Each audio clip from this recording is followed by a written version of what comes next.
Welcome back to the Sports Wrap Show. I'm Gilbert Gonzalez, and with my two favorite people, my dad, Pops. Well, we just call him Pops, and my brother, Vinny. How you guys doing? Doing good. Doing really good. Really good. Can't wait to get started. Yep, a lot has happened in Week 1 in the NFL. We went from surprisingly some good games between the Kansas City Chiefs and the Cleveland Browns. We're also going to be diving into also what happened between the results of Green Bay and New Orleans Saints.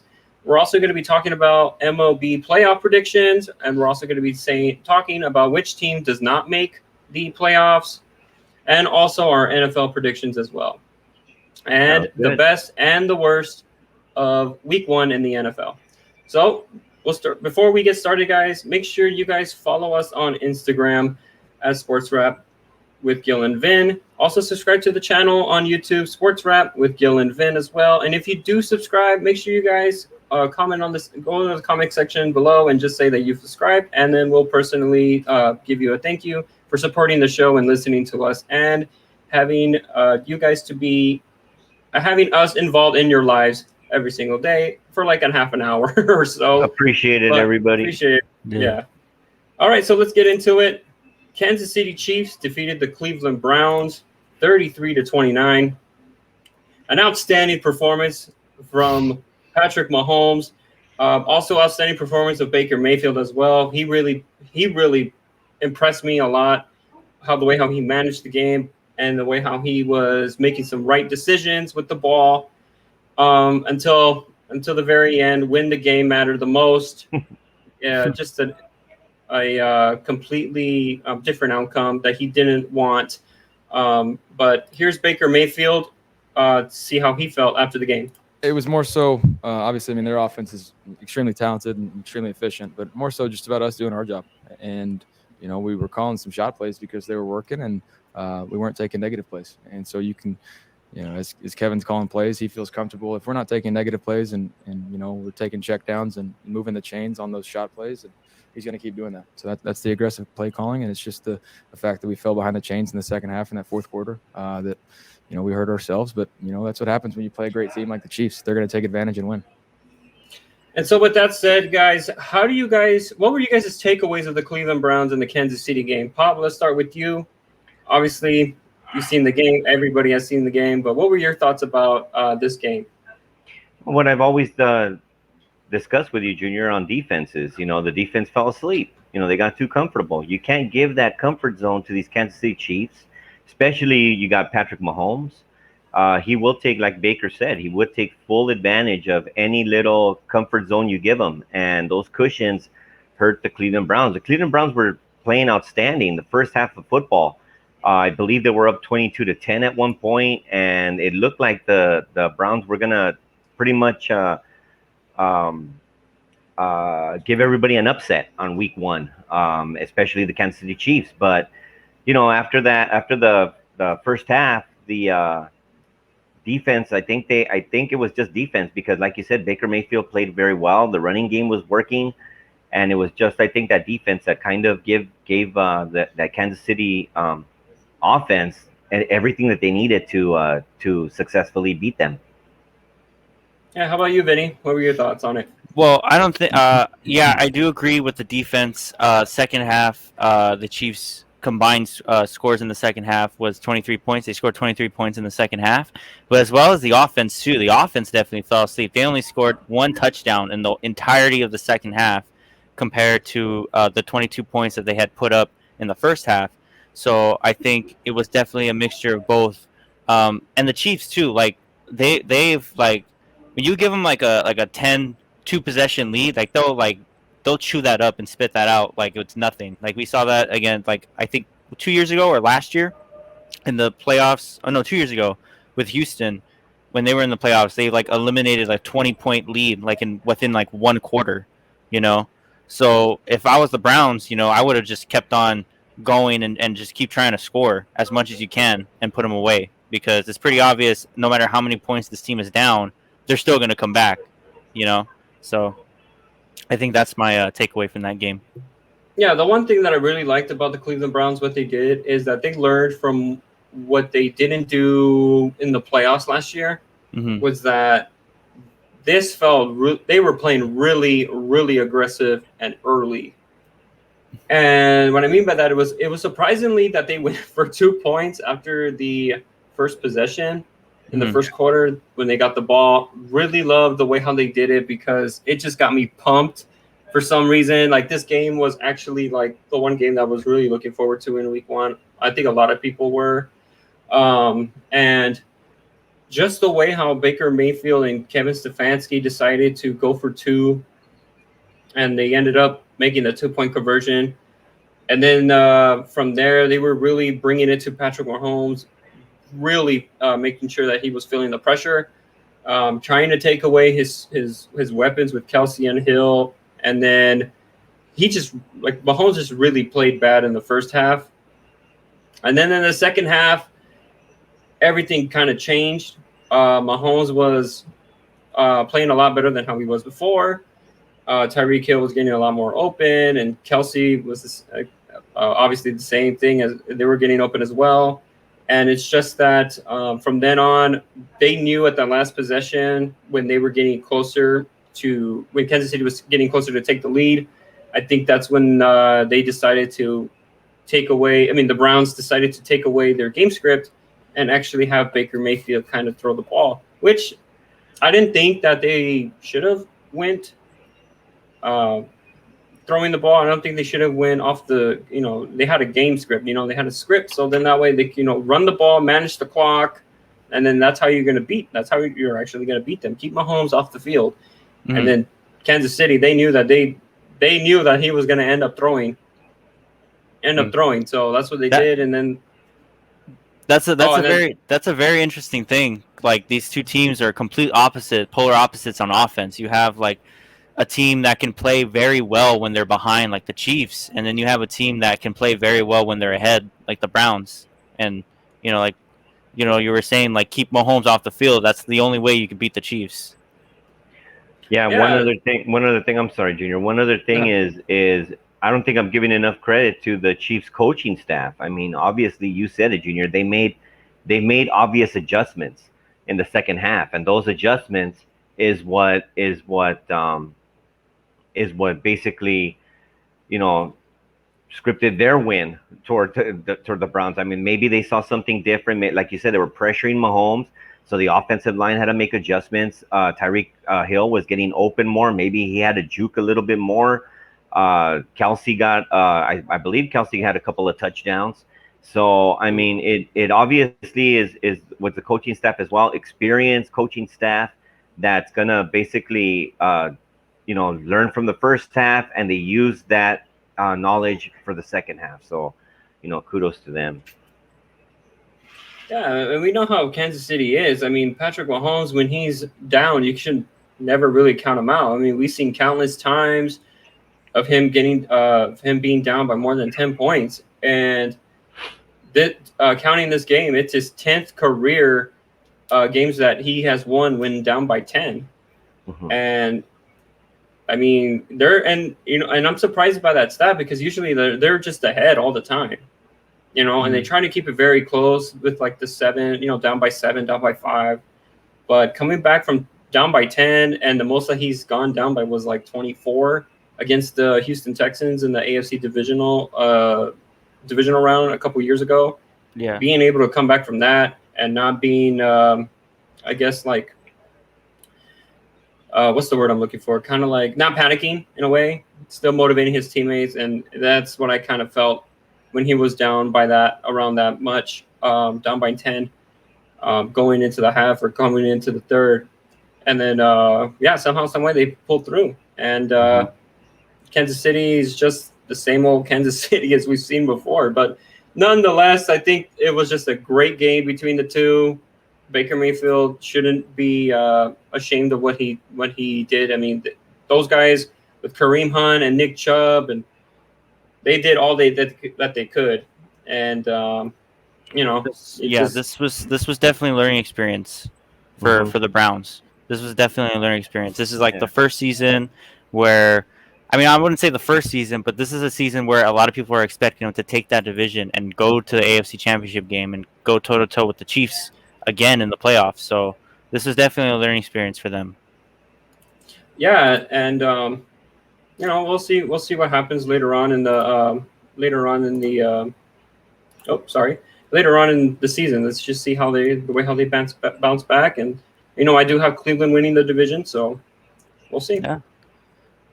All right, and then now let's just shift to more of the NFL.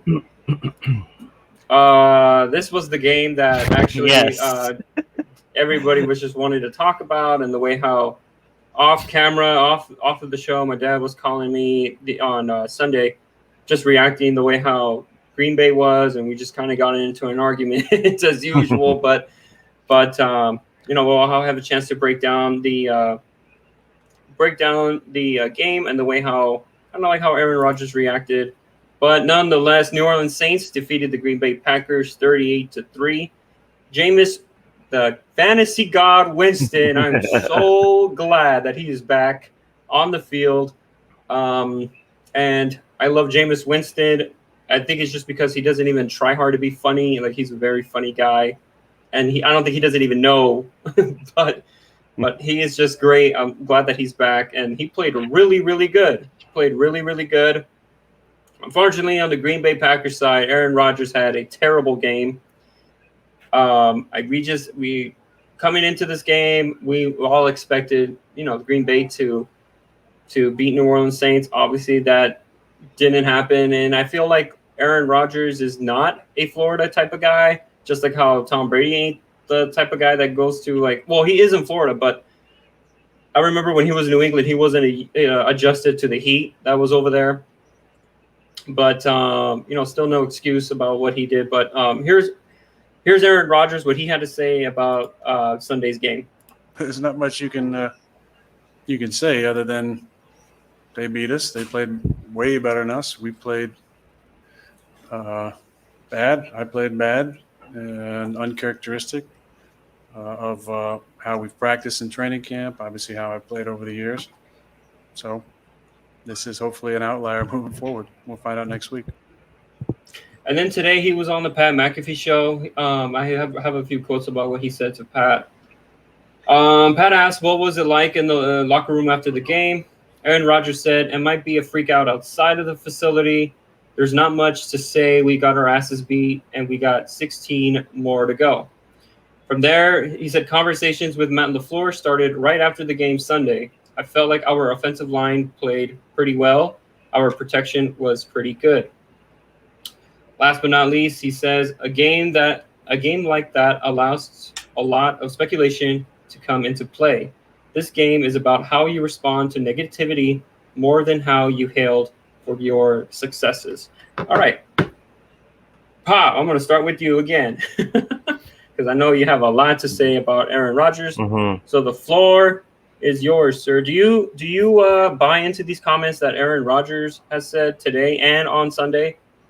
Some of them. The audio that you played, he's so nonchalant. That tells me right there. Just the sound of his voice. I understand it was right after the game, but this guy has. He doesn't want to play in Green Bay. Number one. That's obvious. You could just hear it. He doesn't want to be there. But if he didn't want to be there, then why didn't he just leave? Just pack your stuff and leave. Don't go out there and give all these fans and give all these, these people hope that everything is fine. Everything is not fine. It's not fine. The comments that he made to McAfee. Yeah. Okay. What is it? We got our ass whipped and we got 16 more to go. What, 60 more ass whippings? Is that what he was saying? I don't understand.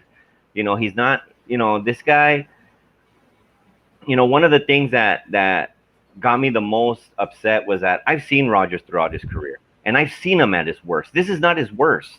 I've seen him at his worst. Never, ever was he ever benched, or I shouldn't say he was benched, but ever decided to get out of the game. Never. He was never a quitter. To me, he quit. He quit on his team. He quit on his coach. He quit on his fans. he's a quitter, you know. And to me, that I just lost all respect. I had respect for Rodgers, you know, with his one Super Bowl, fine, but he was one of my probably my all-time favorite football players, not quarterbacks, football players. But with that performance, with his demeanor in the sideline, he's a big baby. He's a big prima donna, and I feel like you know, his time is up. Green Bay should now just focus on Jordan Love. They should start focusing on giving him more playing time. And if this guy doesn't want to be there, get him out. That's enough. Enough's enough. You know, this game, I mean, it's one game. Yeah. Okay, fine. And people are going to start to speculate. Like you said, people are going to start talking. They're going to, like myself, they're going to start talking. But you know what? It's the truth. I mean, it's not hard. It's not hard to see. It's not hard to see how his body language, the way he's speaking, like I said, you know, he doesn't want to be there. Leave. Just leave, dude. That's it. Just leave. Yeah, I mean, like, obviously that I really thought that it was because just the whole defensive side of the Saints, they've really swallowed that whole offensive line. And that was just before I started reading his comments, the way how he was seeing things on the field. I just felt like the offensive line wasn't really protecting as much as Aaron Rodgers, so there was no need for him to still be there because... Yeah, but you're saying, like he said, his O-line did a decent job protecting him. Right, so right. That's the thing you're talking about. Yeah, so that was me speculating before he was saying, you know, his own words, what he saw on the field. This, what I'm saying is what I thought when I saw it. So I really thought it was his offensive line not giving him protection. That's why they decided, all right, well, if we're down 38-3 or 35-3 or whatever, then I feel like there was no need for him to be on the field because, well, one, we've seen the way how he gets injured a lot, right? With the broken collarbone a few years ago, and he's been having some dealing with injuries a long time ago, okay? So maybe that's why maybe LaFleur just wanted to pull him out, even though we don't know what happened on the sideline if Aaron Rodgers really wanted to be there. But he was just upset, and we all already know what his personality is, okay? And you said that he was a quitter, right? And then remember that a couple years ago when Kansas City demolished New England? And I'm not talking about that Sunday night football game. I'm talking about the Monday night football game where I think what's his name? He was the quarterback from the Baltimore Ravens when they won the Super Bowl. What was his name? Flacco. Joe Flacco. No. 2002 or 2001. Trent Dilfer. My bad. 2002. 2000. Trent Dilfer was saying that, hey, Brady's already looking old, that they're not good anymore. And I remember Bill Belichick pulling Brady out of the game when it was around, I think it was like 30-something to 14, but I wasn't 30-something to 3. And then we still got like a chunk of a good amount of minutes in the fourth quarter. And then they put Jimmy Garoppolo in, and Jimmy Garoppolo ends up scoring, in that drive that he was playing. I mean, we didn't think he was a quitter at that time.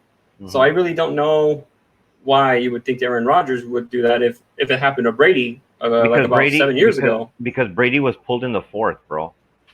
I believe he was pulled in the fourth. Okay, that's why early in the fourth. Okay, early in the fourth. Aaron Rodgers was pulled in the third. Late third. Okay, and the one thing that really got me upset was watching the Detroit Lions game right before that. That's what lit my fuse. Okay. Detroit was down 38-10 in the third quarter. You didn't see Campbell pulling anybody out. Okay, that Coach Campbell of the Detroit Lions did not pull anybody out. That went to show me that that's no quitter right there. And you know as well as I do, and the many years that you've watched football in your life, your young life, but you know as well as I do that whenever circumstances come down to a game like that, you know that the coach does approach the player and say, hey, I'm going to take you out. And you can't sit there and tell me like there's a high percentage where the star quarterback is going to say, you know what, coach? Okay, yeah, pull me out. You know he's going to fight. You know he's going to fight with the coach and say, no, coach, keep me in. Keep me in, coach. Let me try to make a comeback. Let me try something. But Aaron Rodgers, in my opinion, even though I wasn't on the sideline, even though I wasn't there to see it or conversate or hear their conversation, I know damn well Aaron Rodgers, by his body, just his body language alone on the bench, I know he did not fight. He did not fight, bro. That's what I'm mostly concerned about. You know, Detroit almost won that game, by the way. You know? Yeah, but, I mean, they were playing soft defense. Yeah, but they still almost won. They did not give up. Right. Aaron Rodgers gave up on his team, bottom line. Oh, I don't think so. I think No. he's just had a bad game. He's still a quitter. Okay. Go ahead, Vin. Who gives a damn? The Saints won, man. The Saints won. Who gives a damn? Famous Jameis, man. He's back. I love it. He's got LASIK eye surgery. He's back. Yeah, we can go on about the Packers, but these guys literally defeated the Packers. They squashed them. New Orleans has a lot of God, what's the word? No, they got a lot of support. They got a lot of support. What's going on in New Orleans, you know, with Hurricane Ida, you know, and they played like probably the best football that I've seen that they've ever played in years. Drew Brees said that I think Jameis Winston was the quarterback that Sean Payton wanted. Finally, someone that can throw 20 yards, more than 20 yards. Unlike Drew Brees, just throwing the ball to Kamara, Mr. Noodle Arm, Drew Brees. No offense to Drew Brees, but you know, freaking, you don't see him chucking it to like 70 yards to Callaway and all that stuff. But Saints won, man. I'm really excited about the Saints this year. Now that I saw that, but I mean, if you want to talk about, Packers and their whole situation with Rodgers, all I'm gonna say is we'll see next week. We're gonna have to see next week. This is gonna be definitely like another. We'll see in Cincinnati. What did Belichick say after that? On to Cincinnati. On to Cincinnati. Exactly. On to Detroit. We'll see how they respond on Monday Night Football against. That's the only Lions. thing I can say. That's literally the only thing I can say. This is the whole Rodgers thing in the offseason has really been touch and go. Like there's some things that I can get behind, but there's also some things that I can't get behind when he says, like how the press keeps pushing, the media keeps pushing that he doesn't have any help. This guy had like 6 Pro Bowls on his team last year. Are you kidding me? What more does he need? You get me? So, we're on to Detroit. And I don't really want to get into it right now, but this is going to be Jameis Winston's best game of the season. Just mark my words. I hope not. Me neither. I hope not. It is going to be. I hope not. I don't think so. And if it's not, it's going to be against Atlanta. You guys Kareem all over me, but this is going to be his best game. I think it's a fluke. No, I don't think 30 touchdowns, no picks, please. The whole season. 30 touchdowns, no picks. He's probably going to have him. You must have him on your fantasy team. He's on my waiver wire. You made a claim. This morning. All right, guys. Now let's shift to the MLB side. So yesterday, the San Francisco Giants were the first team to clinch a playoff spot in the MLB, and it's very, very close. But as you can see, that it's from the AL side, we have the Chicago White Sox, the Houston Astros, the Atlanta Braves. Tampa Bay. Tampa Bay. I'm sorry, Tampa Bay. Then you got the Blue Jays, and then on the 4th and 5th spot, we still got. I don't know. For some reason, they have it as a tie right now between the Yankees and the Red Sox. Okay. Correct. And on the, let me see here, the NL conference. Whoops. We have the Frisco Giants, the Milwaukee Brewers, the Atlanta Braves. Then we have the Cincinnati Reds, and we have the Los Angeles Dodgers. The question is, it's not going to be who is going to be making it, but the question is, which MLB team you guys see that doesn't make the playoffs? Vinny, let's start with you. Well, a team that's not teams that are in the playoff picture that are not making it. Yeah, that's what I meant. Yeah. This one is really tough because there are a lot of teams that I can really get behind, but I really can't get behind the Yankees. I cannot get behind the Yankees. I mean, they're hitting the ball well. I mean, they have a monstrous lineup of just absolute power. You have Rizzo, Gallo, Stanton, Judge, and they're all healthy. But man, aside from Cole and maybe Chapman, their pitching sucks, man. Their pitching absolutely sucks. And when you have teams like Boston and Toronto that can slug, I don't know about that one, dude. I really don't know about that one. I didn't expect the AL East to be this competitive coming into the season. Or maybe I did. Maybe I did because, I don't know, I felt like the Tampa Bay year was kind of fluky, but then I saw how good of a start they got into in the first part of the season. I'm like, all right, Tampa Bay's for real. And, man, but other aside from, like, Cole and Chapman, Yankees got no pitching, man. They got zero pitching. And there are teams that have, like, maybe just barely enough, like Toronto. Like, they have right now, they have Robbie Ray, who is going for a Cy Young this year, surprisingly. But they also have amazing arms in the bullpen. We saw Alek Manoah last night pitch an absolute gem, 8-inning shutout. It was fantastic. I mean, Toronto is playing good, and Boston is not that far behind. But Yankees got to figure it out, or they're gonna not make the playoffs. So I think the Yankees are not making it. And how about the National League. just some National League. the National League. Do you have anybody not making it from there, or is it just like you think it's already going to be set? Like this is going to be the National League's playoff picture? Well, if you may not know, there are games going on right now. The Cardinals just went up 3 runs on the Mets right now, and it looks like they are keen to winning and take that second spot in the wild card. As if Padres lose, then they'll take that second spot on the wild card. But man, I have no idea on the NL. It can go either way between these 3 teams: St. Louis, the Padres, and the Reds. You know, the Reds, they have a fantastic lineup led by Castellanos and Winker. And San Diego, I mean, do we need to talk about San Diego? Machado, Tatis, you know, and then you got the Cardinals. Pitching as well. So the pitching is a mess too, but I think St. Louis, even though their bullpen has been very shaky, you know, Adam Wainwright has been unbelievable, and I think he's probably going to lead the rotation. And they also have Flaherty back. I feel like right now at full strength, St. Louis might be the better team because San Diego has just not had any starting pitching throughout the whole season. So I don't know. I don't know about Cincy. I don't really like their pitching other than like Wade Miley and Luis Castillo, but their bullpen, I don't know. It's hard for me to trust the Reds right now, at least for right now.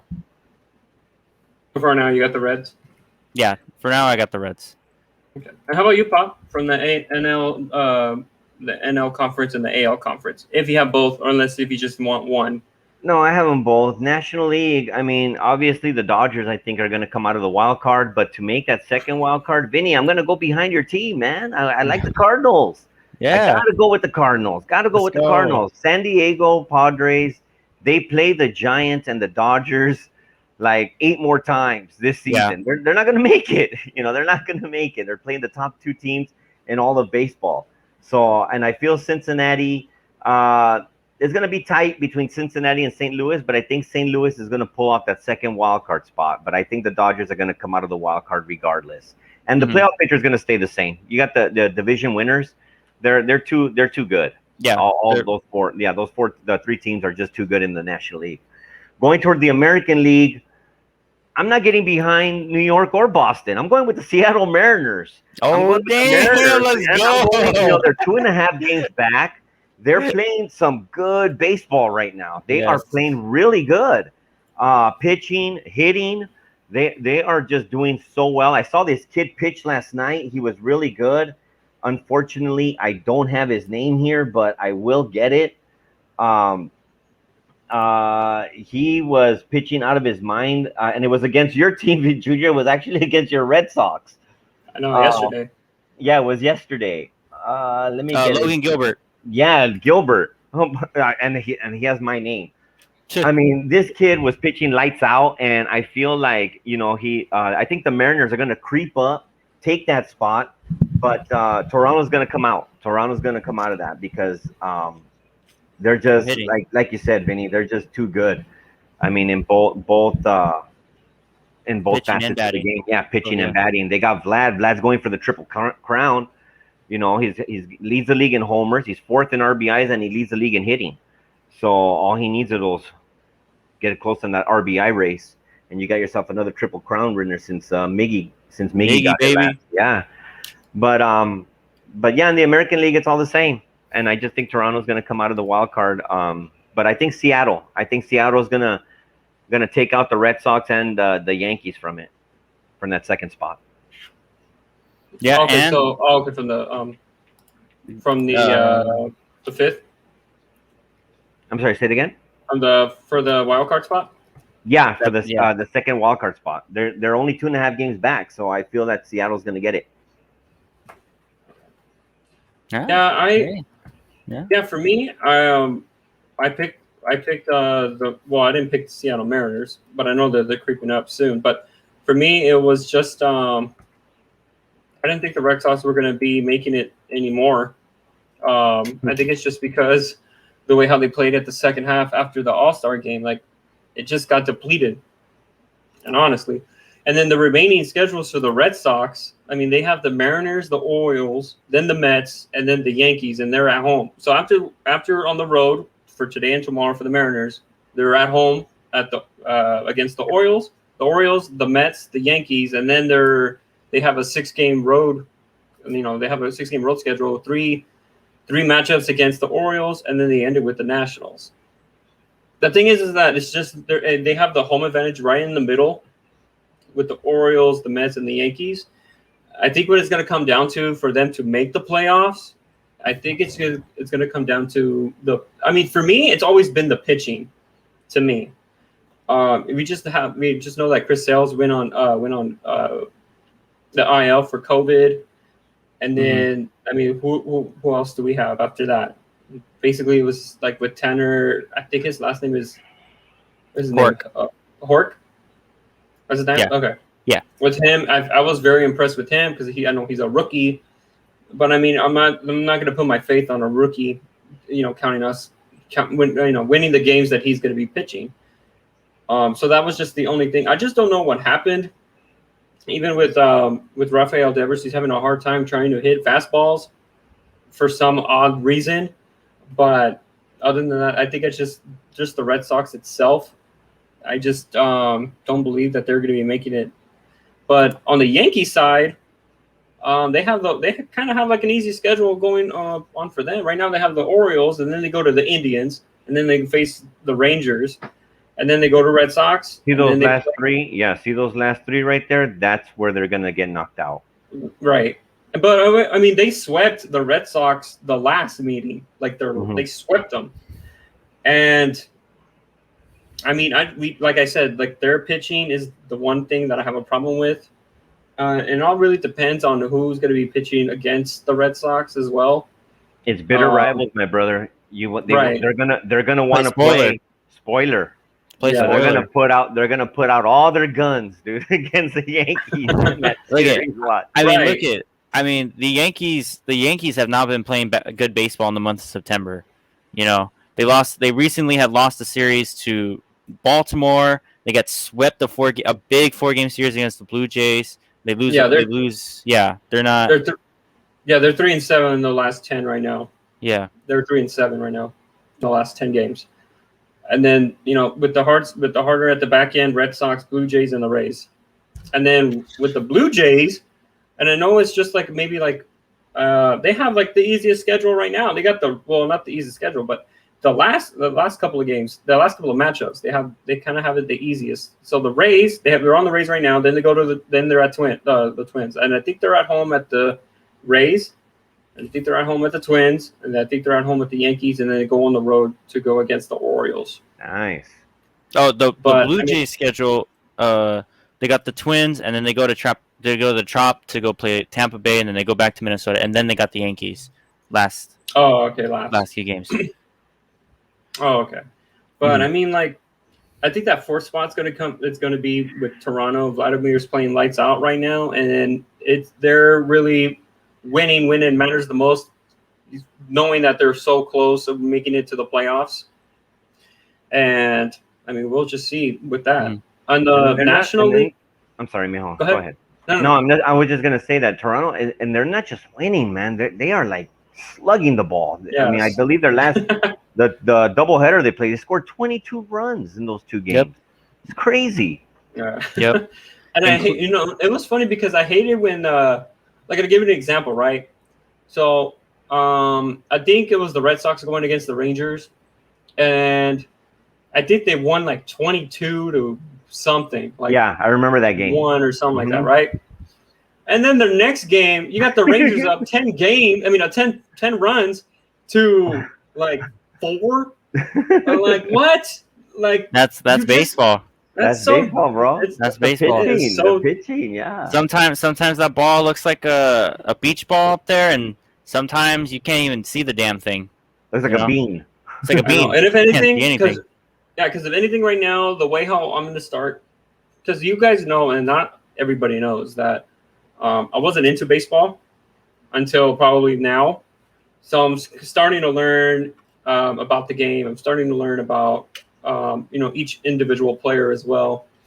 And then, but the one thing that I did learn, like the most important thing that I've learned throughout, watching baseball, is that I am never ever going to judge a team that starts off slow or hot in the beginning of the season until what I see in September. It's a long season, my brother. It's a very long season. Because I remember I got so happy that Boston was actually winning games, top of the division. We're gonna make the playoffs, and I was already talking about the World Series with the Giants and the Dodgers. We're already talking about that, right? Oh wow! Yeah, and then after the All-Star break came, and then that's when they decided to go downhill from there, and I don't know what's wrong ever since then. I'm not sure if maybe you said your motto. And that's Let's do it this. for you. Yeah, let's do it. Yeah. Maybe I did say that. Maybe. Let's do this. Yeah, you probably said that. Yeah. And then on the National League side, the only team that I see that I don't think that will not make the playoffs is the Padres. The Padres have a different schedule. I think you said it yourself, Pop. Right now, they're in a 4-game series with the San Francisco Giants. Obviously, they lost yesterday 9-1, and then they're playing right now. Tomorrow they also play, and Thursday they also play, right? And then they go to St. Louis, 3-game series with St. Louis. Then they're back at home at San Diego for a 3-game series with the Giants. They're still, now they're at the Braves, I think, for 1 game on Friday. Then they're back home for the next 2, and then finally at the end of September they go on a 3-game series against the Dodgers, and they end it with the Giants again. Yes. So I think, they're pretty much out. Tough teams. Yeah, they're going against tough teams. Right. And right now, Giants are looking like Giants and the Dodgers are looking at to be one of the 2 of the greatest teams in the National League right now. And I'm going to be very disappointed that it won't be a National League Championship Series between the 2. I think the most is probably going to be in the divisional round. Yeah. But the Giants and the Dodgers should be the National League Championship Series. That should be the World Series. Series. Too. That should be the World Series. Yeah. You got the 2 best teams in Major League Baseball. Why not? And unfortunately, we're going to have to see them in the NLDS. It's crazy. Yeah, crazy. Mm-hmm. But I think that's just it. Unless the San Diego Padres miraculously, I doubt it. but at the very end, look, you're at the very end. Like you said yourself, that some teams are going to play spoiler, right? Mm-hmm. But then there's some teams where okay, I'm already clinched. Do they even not play their starters at all until when they get to the playoffs, or is it that? Yeah, you're going to be playing on this game and this game. So then that way you could still be hot and keep riding that momentum until you make it to the playoffs. You know what, Gil? That's a good question, because I honestly, in all the years that I've watched, I've never seen a team do that. Like, I've never seen a team rest their stars, before playoff time. I've always seen them go 100%, maybe like 1 or 2 lineup shifts, lineup shuffles here and there. Mm-hmm. But other than that, I have never seen that. So that's a pretty good. What about you, Vinny? I've never seen that. Well, in football, I mean, in football, in baseball, they actually have a period where they actually make the rosters a bit bigger for teams to make maybe call ups, because by September we already know who's making the playoffs, who's not making the playoffs. You get me? So a lot of these lower teams and some of the higher teams, depending on their situation, if they clinched or not, they actually call guys up through the minor leagues and to get their feet wet in the majors. So maybe we'll see a couple guys from like the Giants AAA affiliation, the Sacramento Flying Squirrels. That's their actual team name. I know that. Or we might see the Cleveland Indians, or maybe like someone who's not fighting for that wild card spot, or someone who's really having a bad year. Like maybe they'll call some people up from the AAA team. But usually you see that with a lot of pitching, and if the prospect's really good. I mean, I don't really see it a lot as well in baseball, but right now I think the Dodgers and the Giants are not doing that because they're in a fight of their own for the top of the division. Yeah, they're actually fighting for the division. Yeah, So because I don't think. I mean, I'm sorry, Vinny, but I've talked to Vincent and Sebastian about this. I really don't feel that the Dodgers want the wild card. We don't want it. They don't want it. Because what it is, it's a 1-game playoff. Anything could happen. And that one game is very dangerous. I mean, they would rather be sitting as a division winner, waiting for the result of the wild card, and then decide on what pitchers to use. So they actually want to give that to the Giants. Yeah. So I think they're both going to be playing their butts off against San Diego, regardless of their record. Yep. Yeah. All right. Well, shifting gears here to the NFL, the best and the worst of the NFL season of week one. So I have a couple here, but I'll start off, and then let's just go around. You know what? I'm just gonna tell you my best and what's worse, right? So the best thing that I've seen in the NFL right now is that the Los Angeles Chargers offensive lineman Rashaan Slater. Yes. What I've seen, he did not give up one single sack. Yes. And it was against Chase Young, Wow. the reigning defensive rookie player of the year. Like that was just awesome Slater, to see, baby. man. He was a monster, and he just did not give up any sacks or any quarterback hits. Protecting brother man Herbert. Yeah. And he was right on his word when he got drafted. He said, I'm going to protect you, buddy. And then boom. Well, he did not say that, but I'm pretty sure he said something like that. You guys can look up on the video where he gets drafted, all right? But he said something like that. But I was very impressed when I saw this stat, and then I just looked at some of the highlights of Rashaan Slater's game. Very impressive going against Chase Young, who was dominating he led the rookies in all sacks last year. Yep. And it was just great to see. Go ahead, Vinny. You were gonna. Yeah. And keep in mind, Slater, he missed his last season. He opted out because of COVID. His last year of college. Oh, so yeah, that's right.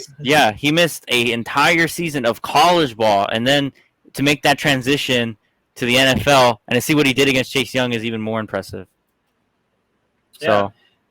Yeah. Another best thing that I also mentioned was that I don't know if you guys saw Monday Night Football yesterday, but I was watching Peyton Manning and Eli as well commentating about the game, and I enjoyed watching them actually commentating about the game, and it was pretty. They were pretty funny. I love their NFL stories. Not a lot of people did on I was checking Twitter, like it was trending.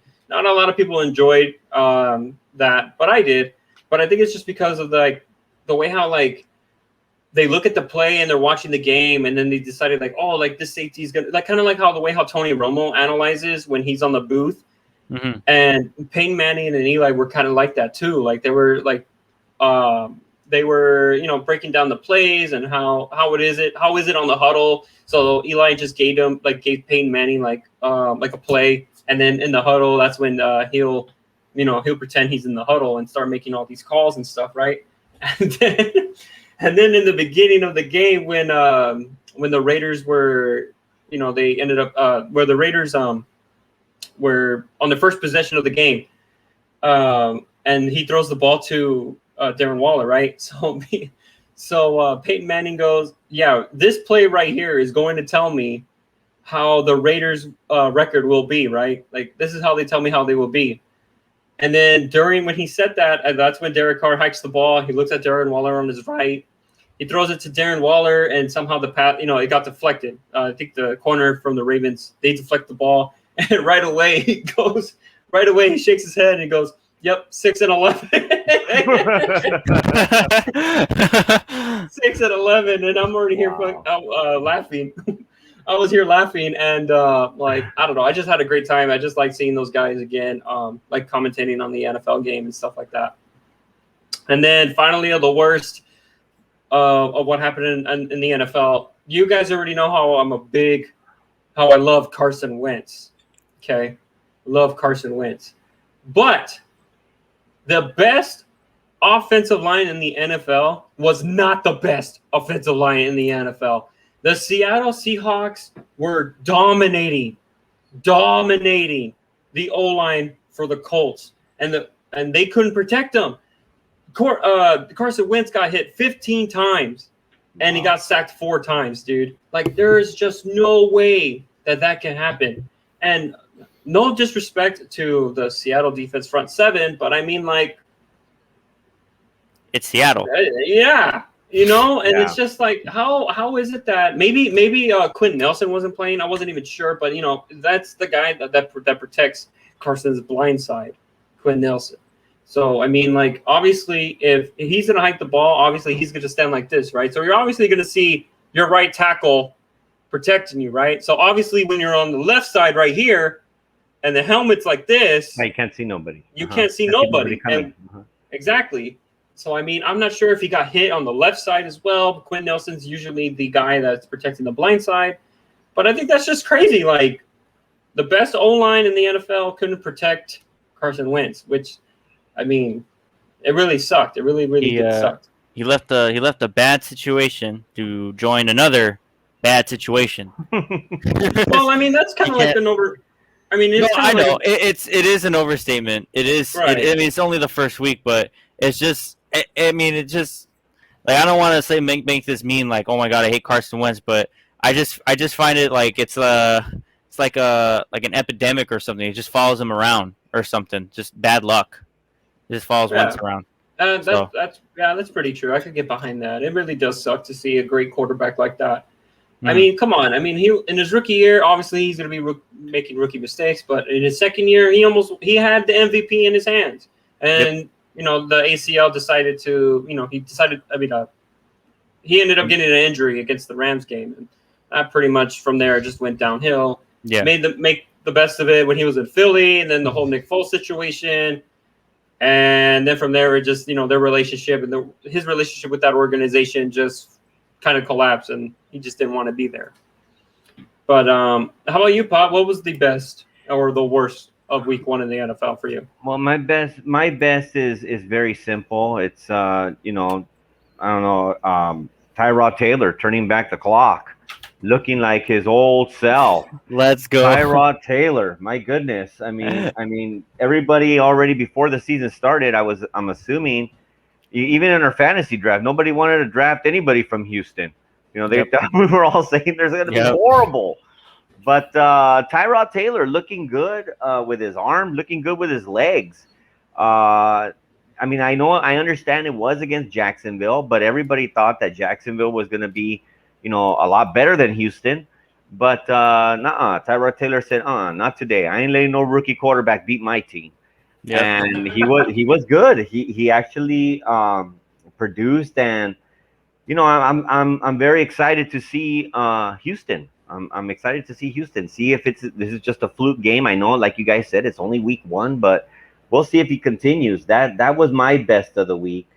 A little side note of my best as well. I love my Mac Jones. Obviously I got my Patriot stuff on today. Mac Jones, he performed very well, and I'm going to go into the worst of the week is Damien Harris's hands. Come on, bro, you're down one at the 10-yard line, 15-yard line.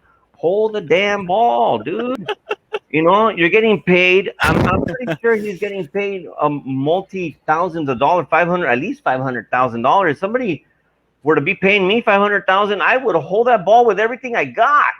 This guy could not hold the ball. Mac Jones had a beautiful game that we were gonna win, but damn Damien Harris, damn him to hell.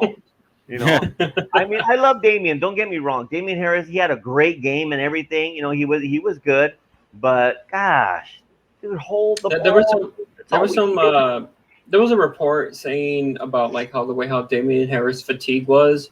I think it was just because, we usually see a lot of committee backs in New England, and now that Damien Harris proved that he could be like the one guy where they can always rely on.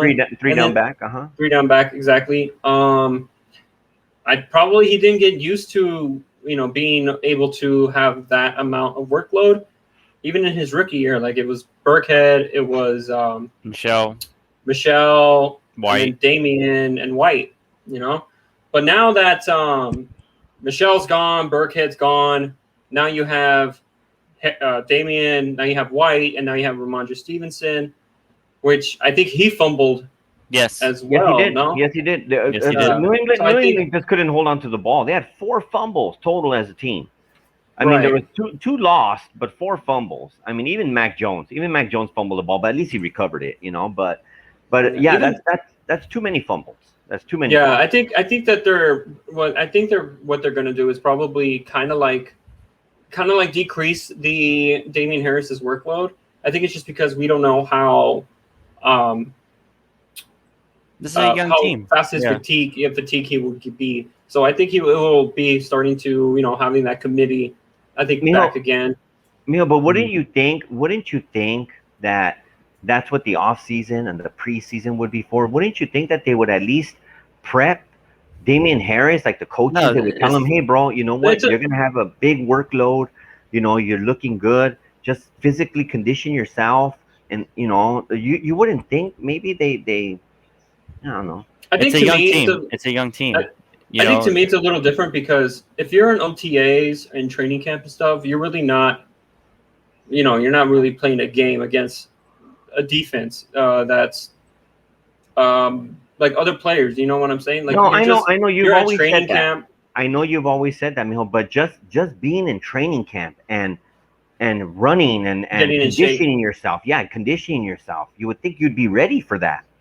I think so, but you got to look at the other thing too. Is like you're actually getting hit, so I think that becomes a factor as well. The more you get hit, you're probably going to be getting beat up, and you're probably going to get tired. Yeah, exactly. No, if you're getting you're getting yourself in conditioning, you're pretty much like you're just tiring yourself out, and you're not getting hit, and you're not getting tackled all the time. So I think those are two completely different things where.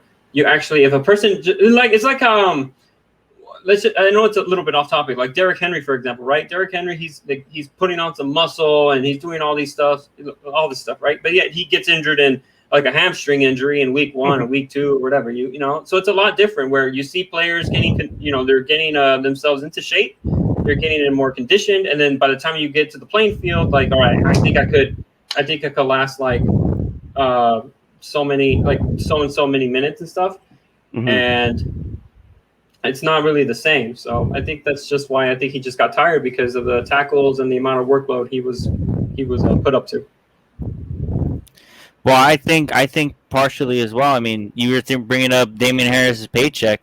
How about the guy that fumbled the ball? Guys like that are probably fighting for roster spots as well.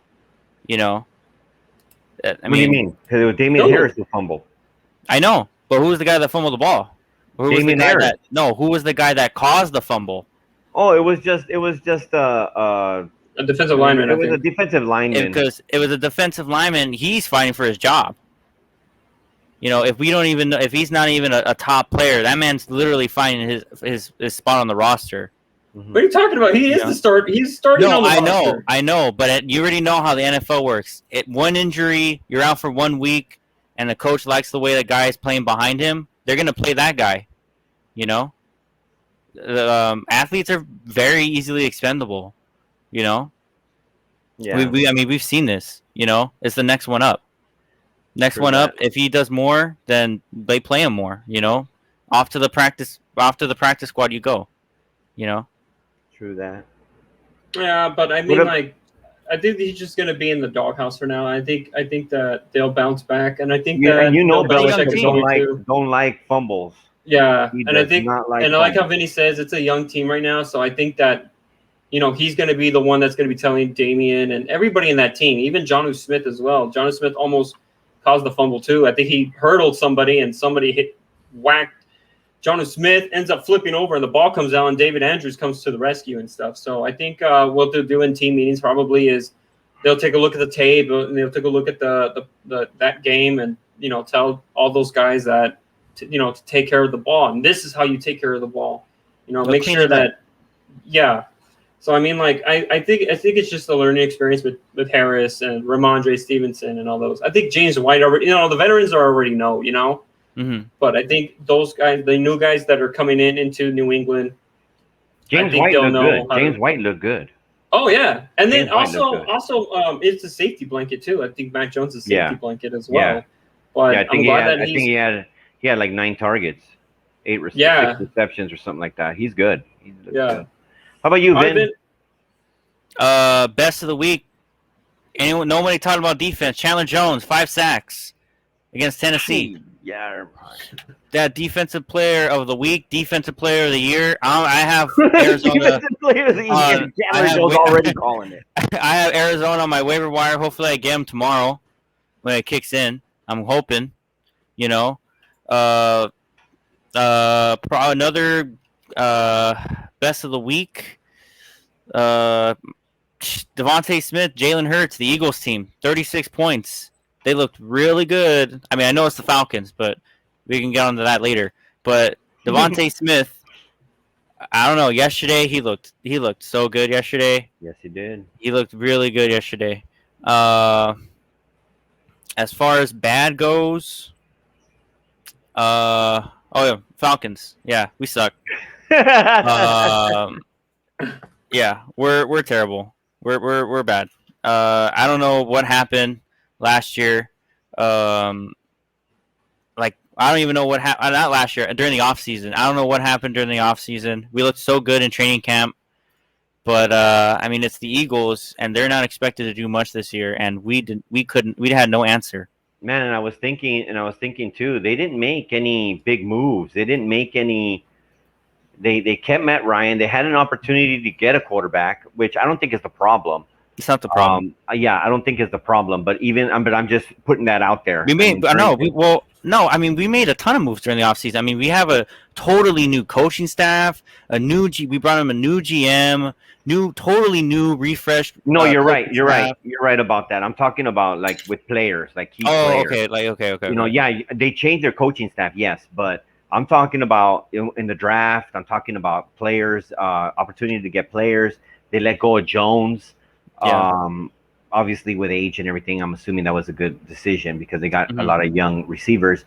But at the same time, it didn't look like they were going to lose anything without Jones. Ridley was coming up. They had Gage. They drafted Pitts, and Pitts wasn't even utilized the way I thought he was. I mean, he did run a lot of routes. He ran a lot of routes. He was out there 90. They were saying that he was out there 90% of Matt Ryan's attempts. Yep. So he was running routes. The problem is he didn't get that many receptions. He didn't get that many looks either. He didn't get that. Yeah, 5 targets. So I mean, yeah, the Falcons have a lot of work to do. Maybe it is their defense. Yeah.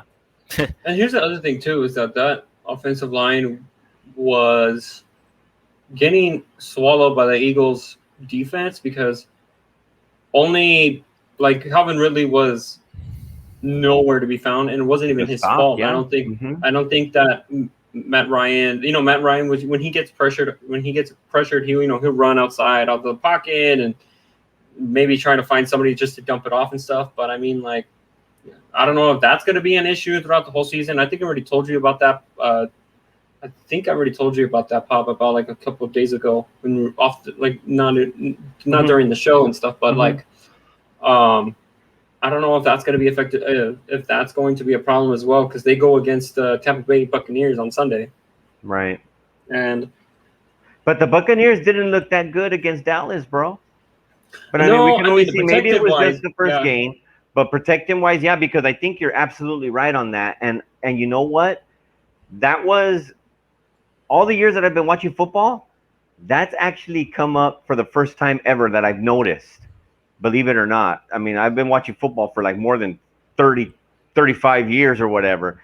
I'm noticing the line that it's not, because I'm looking at the receivers and I'm like, the corner, he's terrible. How can he be not beating this cornerback? It's the timing. The quarterback has no time to release. That's the problem. Yeah, he was just getting crushed in the pocket. Yeah. Yeah. All right.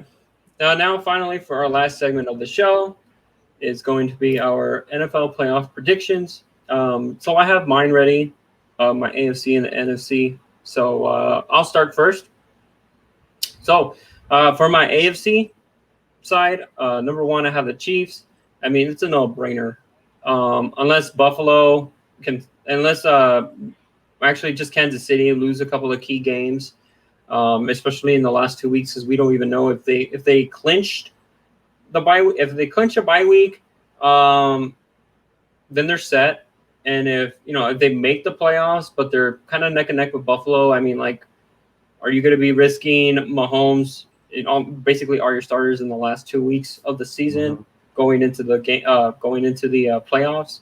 I mean, so that's the only thing that I'm just worried about. They just look good.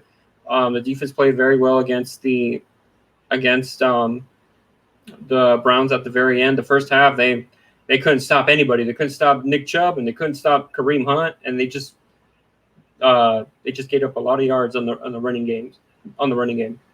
Number two, I have the Buffalo Bills. I'm not going to be overreacting when they lose to the Steelers, because it's still going to be the same problem. And I think Vinny pointed it out that they still need a running game. And that's going to be like a key part in your offense as well, because there's going to be some times where Josh Allen ain't going to be throwing the ball like 60, 50 times. I mean, they obviously got to establish the run, and that has to start with either Devin Singletary stepping up, Zach Moss stepping up, or if they're just going to sign or maybe trade in the offseason, or maybe draft another running back in the draft. I mean, who knows? But I have the Bills at number two. Number three, I have the Browns. I have the Browns winning the division. And I think if the Browns win the division, and if Baker Mayfield kind of like steps up his game and makes more great decisions. I mean, he made great decisions in the first against the Kansas City Chiefs, but I think at the end, the pressure was starting to get to him. And then, obviously he made that pick at the very end. I still have the Colts winning the AFC South. Number five, I have the Chargers. I think they'll go neck and neck with the Chiefs, but I think the Chargers have a little bit more. Actually, the Chiefs have a lot more tougher schedule, but I think they'll be able to beat most of the playoff teams and have that division title. But I think the Chargers will make the playoffs this year. 6, I have the Ravens. The only thing I could change my mind, because these are just the games. I mean, the predictions right now. But I think if the Ravens somehow, I don't even know. Like I'm having a couple of issues with the running game. I liked how Tyson Williams performed, and I like the signing of Latavius Murray as well. I think those two guys would be the kind of like the 1-2 punch just for now, unless something changes. I know that Le'Veon and Devontae Freeman are right there in the practice squad, but we'll see how it goes. Like the way how Lamar Jackson threw some passes to Marquise Brown and Sammy Watkins. However, I did have an issue with him not being able to get throwing balls to Mark Andrews. I mean, you guys, they signed him a big fat contract, and I mean, 3 receptions and 20 yards not going to cut it if you really need a good tight end.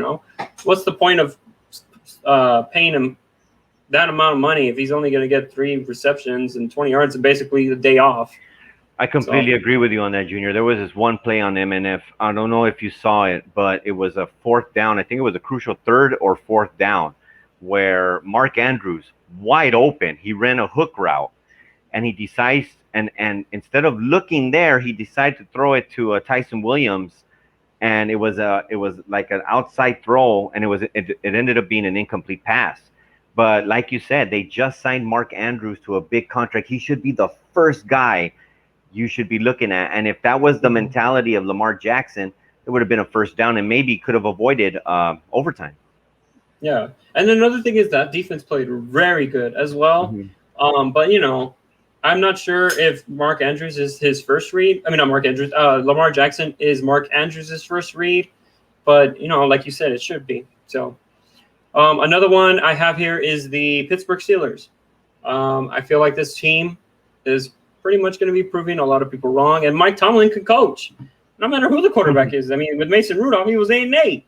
Never had a losing season when he was coaching. Like, how many years has he been coaching? Like 12 years? Yeah. Since 08, right? Yeah. And he not once has he had a losing season. So I think the Pittsburgh Steelers make it this year as well. NFC side, let me just break it down to you because we're getting close to the 1 hour and 30-minute mark soon. I have the number 1 Buccaneers. Number 2, I have the Green Bay Packers. We'll see how they play on Monday night. But right now, I still have a feeling that Aaron Rodgers is going to be the way how Aaron Rodgers played last year. I mean, I think he has to, kind of forget right now. I know it's hard to forget because I know how it feels like to be I know how it feels. I mean, like we have different workplaces, so I mean, like I know how it feels to get kind of like disrespected when you pretty much had the organization, you pretty much carried the organization and you gave them some rings and stuff. And I'm not even like that. I'm not even a football player, but work wise, a lot of employees see how Aaron Rodgers feels, kind of like replacing him, and which sucks. But he has to get that out of his head, start playing football the way how he's been playing football the past 10 years and stuff, and let's start getting some wins here. Number 2, I have the Packers. Number 3, I have Seattle. Number 4, I have the Dallas Cowboys. Love the way how they played against the Bucs. Very surprisingly. Well, I wasn't going to say very surprisingly. I wouldn't say that because I think their offense match up with Bucs defense because of the weapons that Dak has and a healthy Dak. We've seen the way how he played last year. Same result with he ended up losing, but man, like they stopped the run game too with Leonard Fournette and Ronald Jones. Same thing, and same thing with the Tampa Bay Buccaneers. Their run defense is still looking great, same as last year. Zeke wasn't a factor. They tried to get Zeke into playing more, but they just went away with that script and have Dak Prescott throw the ball and pretty much like a million times. Yeah. Yeah, pretty much the corners they couldn't stop CeeDee Lamb and they couldn't stop Amari Cooper. We know that Sean Murphy-Bunting got hurt at the end, kind of close at the end of the game. End of the game, Gotta but see how much of a factor that's going to be. Yeah, and we've seen it how it is now. Number 5, I have the Rams. Matt Stafford looks pretty good against the the okay Chicago defense, but we'll see. Let's see how he is with some playoff teams going forward. Number 6, I have the Cardinals. I think this is the year where Kyler Murray steps up. Everybody steps up with the addition of J.J. Watt. Chandler Jones looking like he's going to be the reigning looking to be the defensive player of the year. Number 7, I have the Washington football team with Tyler Heineke and the under center. I think he could take this really young team to the playoffs. And he almost beat Tom Brady last year. And Tom Brady had like a list of quarterbacks that are decent and losing. So I mean, I don't get it, but I do have them in the 7th spot in the playoffs. All right, Vinny. So how about you? Who do you have making your AFC? My AFC number 1 seed is the Chiefs. I mean, they're still the best team in football. Even though it looked really dicey against Cleveland at points, I still think that they're the best, one of the best teams in football, top three, most definitely. At the second spot, I'm actually going to put Cleveland. I'm really riding high on the whole AFC North division. Cleveland, I mean, you had the Bills at the second spot. You know, having Josh Allen throw the ball as much time as he's probably going to because of the lack of running game that he has, I don't think that's sustainable. You get me? And we saw how good Baker Mayfield played in the latter part of the year, you know, in that last season. You know, he played very well in the last 6-7 games of the season, you know, and I think that momentum's going to carry forward. And we saw how, you know, they played against the best team in the AFC. So yeah, after that, I got the Bills at 3. I still think that they're still good, even if Josh Allen's going to throw the ball 50 times. I just don't think that they're better than the Bills. And at the 4th spot, I think it's still going to be Tennessee at that 4th spot. I feel like Derrick Henry, he's going to have to carry the offense. I know Julio didn't play impressively in his first game, but I mean, it's still Julio Jones. You know, if Julio Jones is full health, he's still one of the best receivers in the league. You know, so there's that. At my first wild card spot, I actually have the Baltimore Ravens. I feel like they can still pull it off, even with the injuries that they have. I feel like they can still pull it off. How many? It's 6, right? 7. 7. Okay. After that, I have Indianapolis at the 6th spot, and then at the 7th spot, I have Pittsburgh. That defense looked amazing. I totally forgot this team had the number 1 defense last year, and they just paid the guy that should have won Defensive Player of the Year last year in TJ Watt. Mm-hmm. TJ, baby. So, yeah, that's my AFC playoff picture. In the NFC, I have in the NFC, I got the Bucs at the 1 seed. They're still the best. They're still best team in football. Regardless, I know Bunting. They're gonna lose Bunting for a couple weeks, but I mean that team. They're just stacked with talent. The second, not their corners. well, I think the rest of the team definitely makes up for that. Yeah, that's true. I think the rest of the team makes up for that. At the 2nd seed, I have the Rams. I have been riding high on the Rams since the first episode of the show. And they looked like everything that I wanted them to look like against the Bears. And probably more. Matthew Stafford looked amazing. The whole offense just looked like a totally just revamped team from last year. You know, the defense, and I think the defense and definitely Sean McVay's play calling definitely carried Goff last year and that Rams team. Now that they have a quarterback that which is better than Goff, we can all three agree on. You know, they're going to play so much better. So yeah, I have the Rams on my 2nd spot. The 3rd spot, I'm going to give it to Green Bay. Regardless of what happened against the Saints, they have probably the easiest division out of all these teams. You know, I think they have a very not so competitive division. I know we saw, you know, Detroit fighting, but I mean, the Packers are just too good. The Vikings, they have a lot of talent, but Packers are just too good. And Chicago, we don't even know who's starting next week. You know, the whole quarterback situation. You know, So it's pretty clear that, you know, they're not competitive. You know, a lot of these 3 teams, they're either rebuilding or middling and fighting for that wild card spot. You know. So yeah, I have the Packers at 3. Number 4. This one's a tough one. But yeah, I'm gonna have to agree. After what I saw week 1, this has definitely changed my perspective on how I see the Cowboys.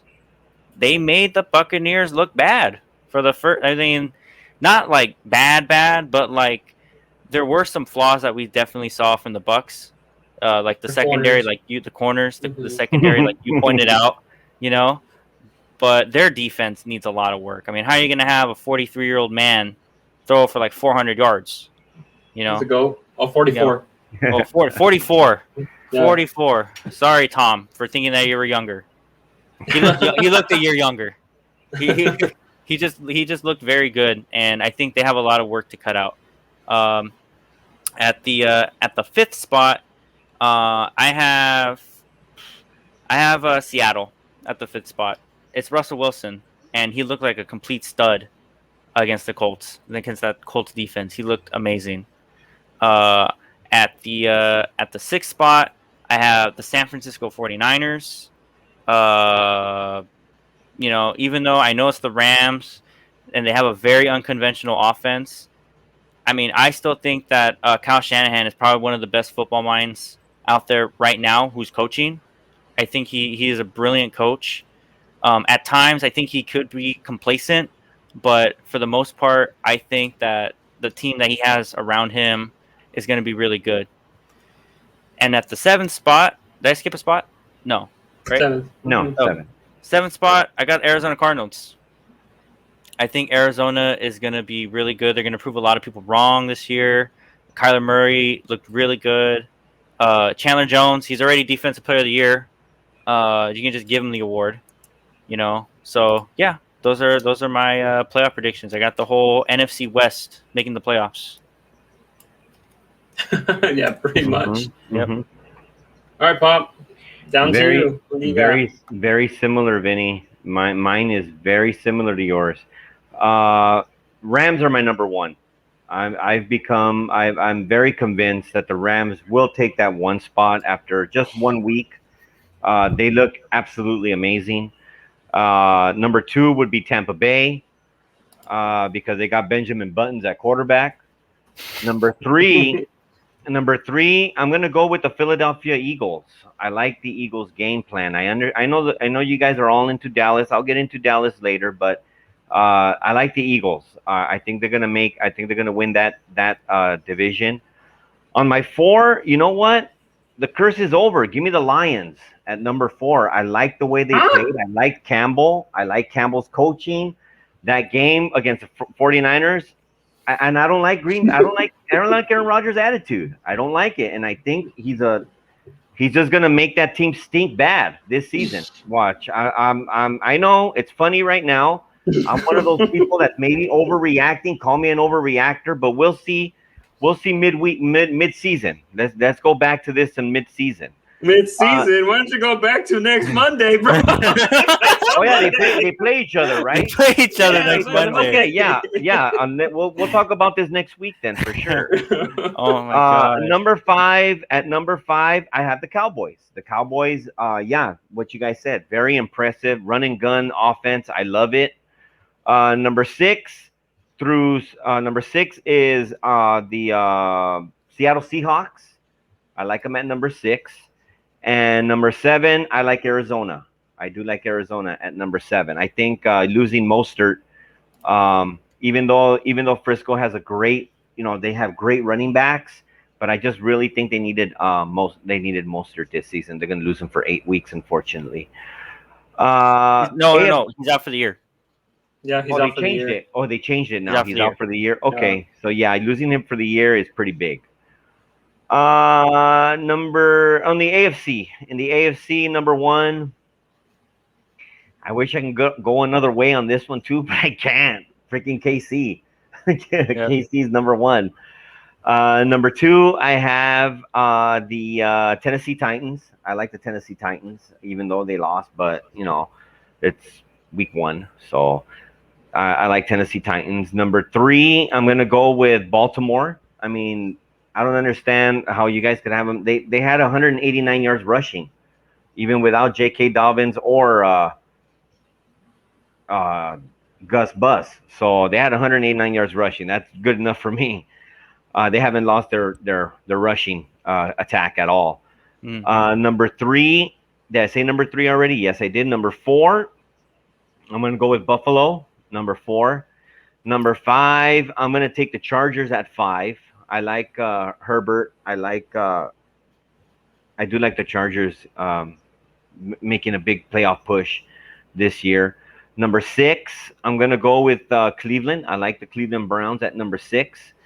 And number 7, I like Mac Jones. Give me my Patriots. Number 7, I'm biased. What can I say? I like them I like them squeaking in that last spot. They're just going to squeak in there. But I like them. I like them at the 7. I like them at the 7. Oh no, Pop! You with the Lions making the playoffs. Hey, I can't. Just talk to me next week, bro. Talk to me next week. Those are my picks. I feel those are my picks. Rodgers just lost all my confidence, bro. He lost all my. And remember, I remember last week we were talking about the team that could compete with the Bucks. We said the Packers. I said the Packers, and I know it's only the first week. I know you didn't. Mm-hmm. I know it's only the first week, and I know I said we're overreacting. I understand that, but man, he just looked so depleted. He just looked so bad in that sideline.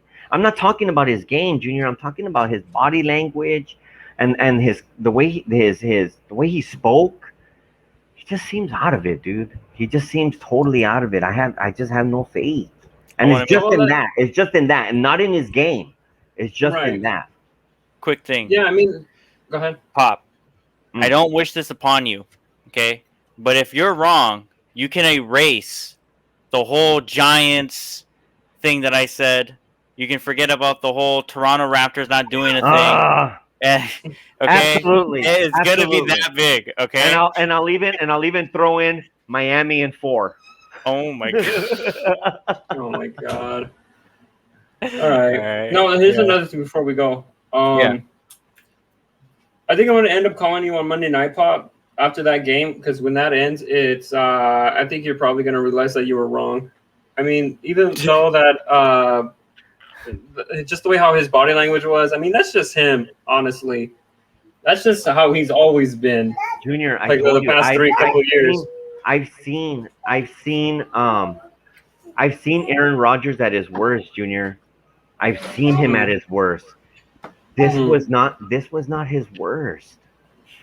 Body language wise, yes. Body language wise, yes, bro.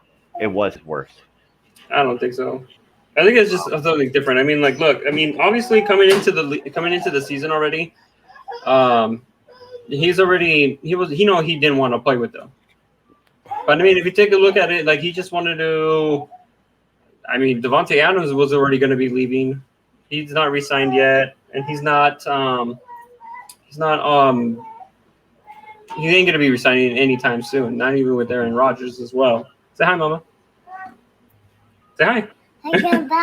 Hi. I know. Yeah. All right, hold on, Mama. After, okay.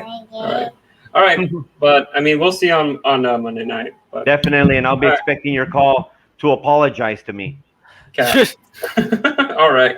But that's it, everybody. That's just that wraps up our show. Make sure you don't forget to follow us on Instagram, Sports Rap with Gil and Vin. Also subscribe to the channel on YouTube, Sports Rap with Gil and Vin as well. Mama, can you say how you follow the channel? Say follow the channel. No, follow the channel. Say follow the channel. All right, guys. Vinny, where can they find you on online? Instagram, you can find me at Supersonics20. And Pop, what about you? Yeah. They can find me outside right over there.